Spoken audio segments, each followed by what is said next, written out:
کیمیائے سعادت پارٹ 55۔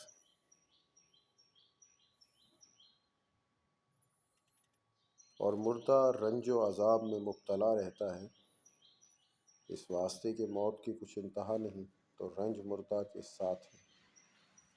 اس عالم کے محسوسات کی طرح اسے ثبات ہے۔ اور شریعت میں یہ نہیں کہ جو سانپ، بچھو، اژدہے قبر میں ہوتے ہیں، عوام الناس اسے ظاہری آنکھ سے دنیا میں دیکھ سکتے ہیں، لیکن اگر کوئی عالم اس سے دور ہو جائے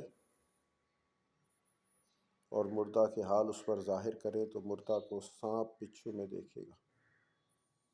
اور انبیاء علیہم الصلاۃ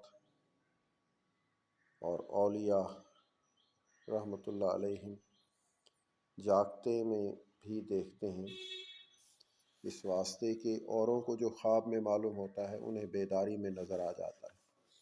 اس واسطے کہ عالم محسوسات میں، یعنی دنیا اور اس کے جہان کے معاملات دیکھنے میں ان لوگوں کے واسطے آڑ نہیں۔ تو یہ طول کلام اس سبب سے ہوتا ہے کہ کچھ احمق قبروں میں دیکھتے ہیں اور انہیں ظاہری آنکھ سے کچھ نظر نہیں آتا، تو عذاب قبر سے انکار کرتے ہیں۔ اس کا سبب یہ نہیں کہ اس عالم کے معاملات کی راہ نہیں معلوم،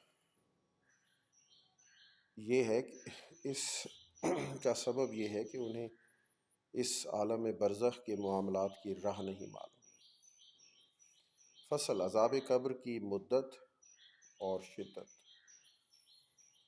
اے عزیز، شاید تو یہ کہے گا کہ عذاب قبر اس جہت سے ہوتا ہے کہ دل کا اس عالم سے تعلق رہتا ہے، تو اس سے کوئی خالی نہیں۔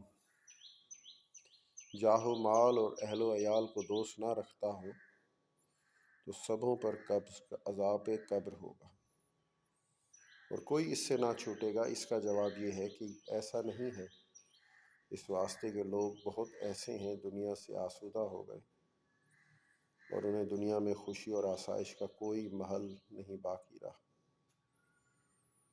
وہ موت کی آرزو مند رہتے ہیں، اور بہت مسلمان جو فقیر ہوتے ہیں اور ایسے ہوتے ہیں، لیکن وہ جو لوگ مالدار ہوتے ہیں ان کی بھی دو قسمیں ہیں۔ ایک وہ لوگ جو اسباب دنیا کو دوست رکھتے ہیں مگر ساتھ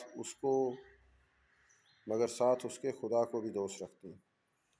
اگر ایسا ہو کہ خدا کو دنیا سے زیادہ دوست رکھتے ہیں تو ان لوگوں پر عذاب قبر نہ ہوگا۔ اس کی مثال ایسی ہے جیسے کسی شخص کا کسی شہر میں ایک مکان ہو اور وہ اس مکان کو بہت دوست رکھتا ہو، لیکن ریاست اور سلطنت اور محل باغ کو اس مکان سے زیادہ دوست رکھتا ہو۔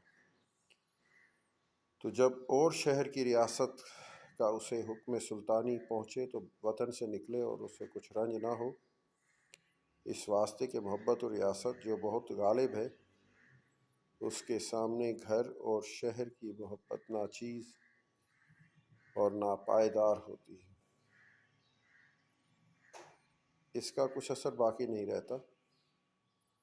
تو انبیاء علیہم الصلاۃ والسلام اور اولیاء رحمۃ اللہ علیہم اور متقی مسلمانوں کے دل کو اگرچہ فرزند و زن شہر وطن کی طرف کچھ انتظامات، کچھ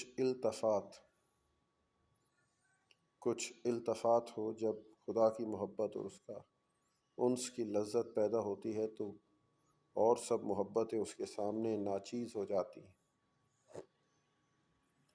اور لذت موت سے پیدا ہوتی ہے، اور یہ لوگ عذاب قبر سے بے خوف ہیں۔ لیکن جو لوگ دنیا کی خواہشوں کو بہت دوست رکھتے ہیں اس عذاب سے نہ چھوٹیں گے، اور یہ لوگ بہت ہیں۔ اسی واسطے حق تعالیٰ نے ارشاد فرمایا، سورۃ مریم پارہ 16 آیت نمبر 71، بسم اللہ الرحمن الرحیم، وَإِن مِّنكُمْ إِلَّا وَارِدُهَا كَانَ عَلَىٰ رَبِّكَ حَتْمًا مَّقْضِيًّا ثُمَّ نُنْجِيَ الَّذِينَ اتَّقُوا۔ ترجمہ: اور انہیں ہم تم میں سے کوئی مگر اس میں وارد ہونے والا ہے۔ یہ بات تیرے پروردگار پر فیصلہ شدہ ہو چکی ہے، پر ہم پرہیزگار لوگوں کو نجات دیں گے۔ وہ لوگ مدت تک عذاب میں رہیں گے، پھر جب انہیں دنیا سے گئے ہوئے زمانہ دراز گزر جائے گا اور دنیا کی لذت بھول جائیں گے تو خدا کی اصل دوستی جو ان کے دل میں پوشیدہ تھی پھر ظاہر ہو جائے گی۔